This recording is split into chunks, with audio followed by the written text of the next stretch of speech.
What's going on, everyone? This is Frank. Today we're working on a 07 Honda Fit with the 5-speed auto transmission.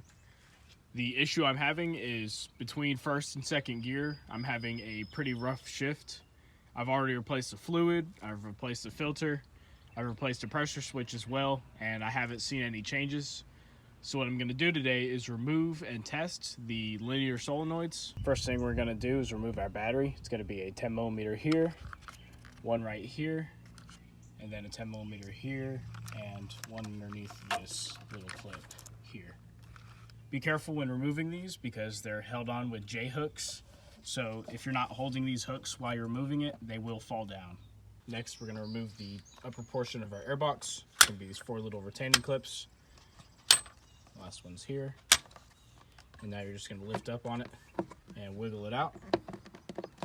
Going to be a little tight of a fit, but it should come out pretty easily. Oops, just like that.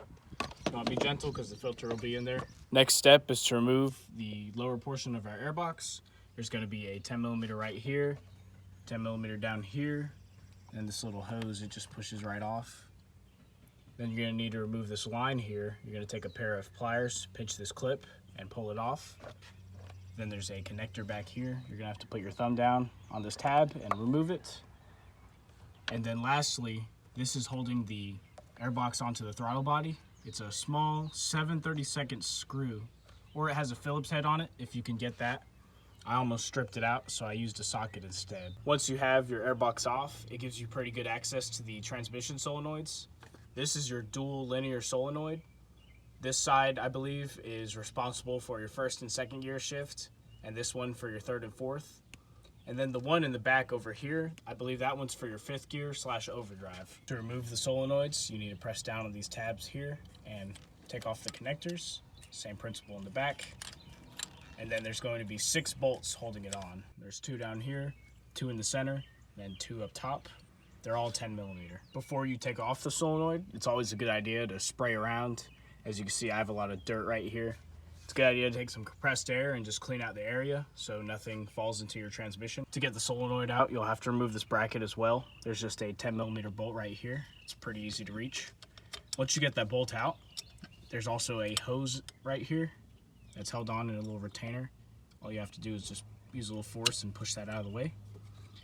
And then you don't have to remove the bracket. You could just flip it upside down like this. Now you can start removing your solenoid. You're just gonna grab it with a firm grip and wiggle it off. Try to be as gentle as you can when getting it out. There's gonna be these little filters in there. Try not to lose any because they can be loose and fall out. But now we have the old solenoid off. To test the solenoid, what we're gonna do is put power on the prongs here. The prong on the left is your ground and the prong on the right is your power. So we're gonna use this jump starter box and put 12 volts to each side. You're gonna hear it click. That's the solenoid actuating. That means that one's pretty good. Ooh, that one's good as well. You hear how loud of a click it is. Cleaning the solenoid is pretty easy. You're gonna need 2 people to do this. But what you're gonna do is have someone actuate the solenoid by putting 12 volts to it. And then you're gonna spray brake cleaner in this gap and in this gap. Now we're going to reinstall the solenoid. Like I said, it's just the process in reverse. Tighten your bolts, connect your connectors, and replace what was removed. Hopefully your vehicle's shifting much better. I'm not 100% sure what mine will do because the old solenoid tested okay. So I cleaned it out and hopefully we'll see some improvement. Any questions or comments, please leave below. Thanks for watching, everyone.